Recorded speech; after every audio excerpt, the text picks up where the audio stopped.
Hello. स्वागत है आपका द रित्विन टेक के इस यूट्यूब चैनल पे। आज के इस वीडियो में हम लोग डिस्कस करने वाले हैं पावर पॉइंट के इंट्रोडक्शन के बारे में और पावर पॉइंट के इंटरफेस के बारे में भी हम डिस्कस करेंगे। सो स्टार्ट करते हैं बिना देरी किए हुए। तो सबसे पहले हम बात करते हैं एम एस पावर पॉइंट क्या है।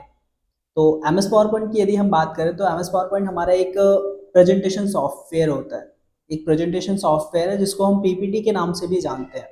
और ये माइक्रोसॉफ्ट ऑफिस का एक छोटा सा पैकेज होता है, क्योंकि माइक्रोसॉफ्ट ऑफिस में कई सारे पैकेजेस होते हैं जैसे M S Word, Excel, PowerPoint और ऐसे करके और भी सॉफ्टवेयर होते हैं एम एस ऑफिस के अंदर। और यदि हम पावर पॉइंट के एक्सटेंशन नेम की बात करें तो पावर पॉइंट का जो एक्सटेंशन नेम होता है वो डॉट पीपीटीएक्स होता है, जो कि आपको यहाँ पे दिख रहा है। मैं यहाँ पे पेन का भी यूज़ कर लेता हूँ ताकि आप लोगों को कोई भी दिक्कत परेशानी ना हो। तो मैं यहाँ पे यूज़ कर ले रहा हूँ। तो देखिए यहाँ पे पावर पॉइंट का जो एक्सटेंशन नेम है वो डॉट पीपीटीएक्स है और इसके जो फाइल का बाय डिफॉल्ट नेम है वो प्रेजेंटेशन वन है।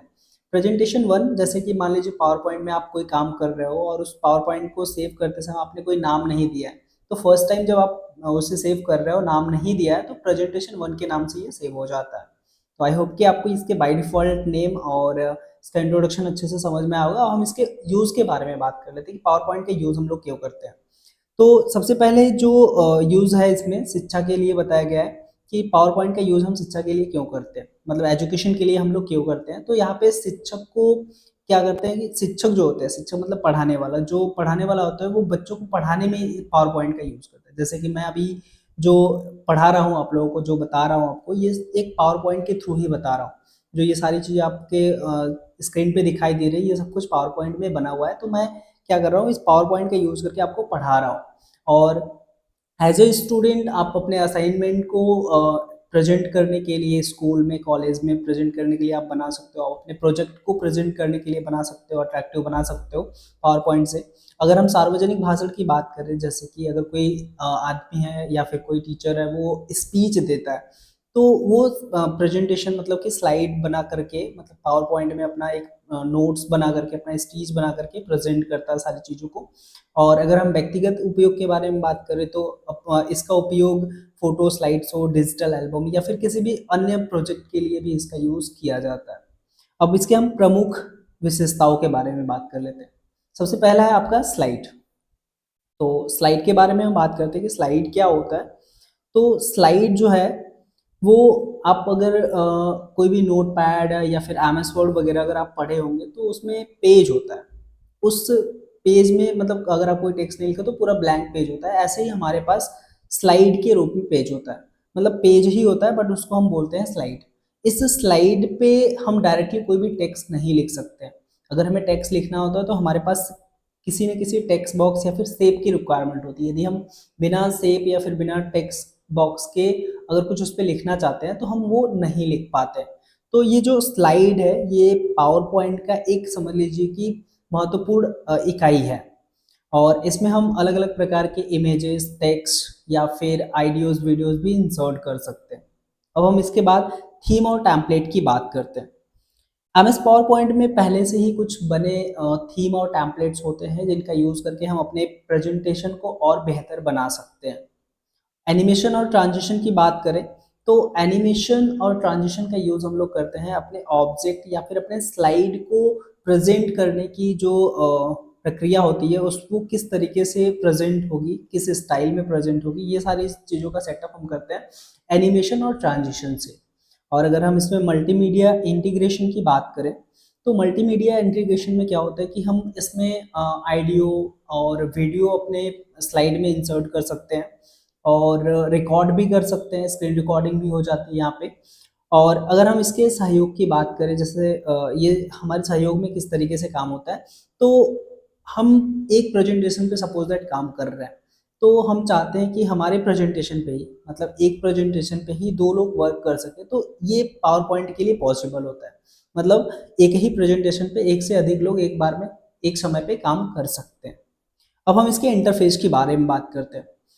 तो पावर पॉइंट के इंटरफेस में आप लोगों को मैं बताना चाहता हूँ कि जो सबसे ऊपर वाली जो लाइन होती है, मैं थोड़ा सा यहाँ पे पेन का कलर चेंज कर लेता हूँ ताकि आपको अच्छे से समझ में आए। तो ये जो सबसे ऊपर वाली लाइन आप देख पा रहे हो, यहाँ से लेकर के पूरा यहाँ तक, टोटल इधर तक, ये जो पूरी लाइन होती है, ये पतली वाली लाइन इधर, ये पूरी ऊपर की लाइन कहलाती है टाइटल बार, जिसमें आपको कई सारी चीज़ें देखने को मिलती हैं। इसमें आपको मिनिमाइज, मैक्सिमाइज और क्लोज वाले बटन्स भी मिल जाते हैं, तो इसको हम बोलते हैं टाइटल बार। अब जस्ट उसके नीचे यदि हम बात करें file, home, insert, design, transition, animation, तो ये सब कुछ आपका कहलाता है टैब। इसको पहले मेनू भी बोलते थे बट अब बोलते हैं इसको टैब, ये मॉडर्न नेम है इसका।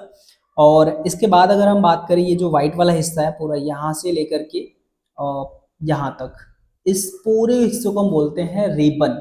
क्या बोलते हैं? रिबन।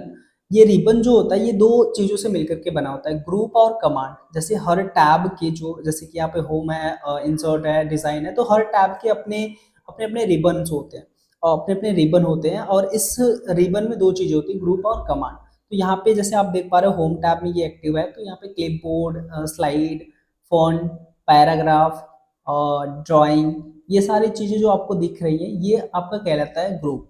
और इसके अंदर आप देख पा रहे हो कुछ ऑप्शंस भी हैं, जैसे यहाँ पे आप देख पा रहे हो ये ऑप्शंस भी है, इसमें इधर भी ऑप्शंस है। तो ये सब ऑप्शंस, या इसको आप ऑप्शंस भी बोल सकते हो और इसको कमांड भी बोल सकते हो। अगर हम उसके जस्ट नीचे की बात करें तो यहाँ पे आप देख पा रहे हो ये स्केल जैसा कुछ दिखाई दे रहा है आपको। तो ये जो है आपका स्केल जैसा जो दिखाई दे रहा है ये आपका कहलाता है रूलर। रूलर दो प्रकार के होते हैं इसमें, एक तो आपका होता है ओरिजेंटल रूलर और एक होता है आपका वर्टिकल रूलर। जैसे अब ओरिजेंटल इसमें क्या है और वर्टिकल क्या है मैं आपको अभी बता रहा हूँ। जैसे यहाँ पे आप देख पा रहे हो 36 लाइन में जो है, मतलब जो ये इस तरीके से है, ये आपका कहलाता है ओरिजेंटल रूलर। और ये जो इस तरीके से ऊर्ध्वाधर लाइन में, ये आपका कहलाता है वर्टिकल रूलर।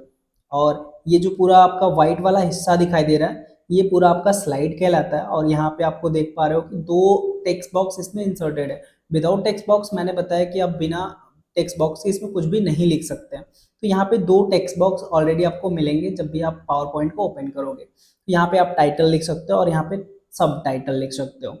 अब जस्ट उसके नीचे हम आते हैं तो यहाँ पे आपको ये वाली जो लाइन देखने को मिल रही है, ये व्हाइट वाली लाइन, ये आपकी कहलाती है स्टेटस बार। और यहाँ पे आपको जूम इन जूम आउट का स्लाइडर भी मिल जाता है। यहाँ से आप इसको लेफ्ट क्लिक करके इसको ड्रैग कर सकते हैं या फिर प्लस पे माइनस पे क्लिक करके जूम इन और जूम आउट कर सकते हैं। और यहाँ से है आपका ये स्लाइड शो, तो इस पे आप क्लिक करके अपने जो भी प्रेजेंटेशन आपने बनाया उसको स्लाइड शो कर सकते हैं, या फिर कह सकते हैं कि फुल स्क्रीन में कर सकते हो, अपने चीज़ों को प्रेजेंट कर सकते हो। और यदि हम इधर की बात करें तो ये आपका जो कहलाता है ये वाला हिस्सा, ये वाला आपका कहलाता है स्लाइड पेन, जिसमें आप जितने भी स्लाइड लोगे वो सभी स्लाइड आपको यहाँ पे शो होंगे। तो ये पूरा आपका इंटरफेस रहा पावर पॉइंट का। और इंट्रोडक्शन में मैंने बताया, यदि आपको ये वीडियो हेल्पफुल लगा हो या फिर आपको यदि इसमें से कोई भी डाउट हो तो आप हमें कमेंट कर सकते हैं। और हेल्पफुल लगा तो हमारे चैनल को सब्सक्राइब कर लीजिए एंड वीडियो को लाइक कर दीजिए। Thank you so much for watching this video. Thank you.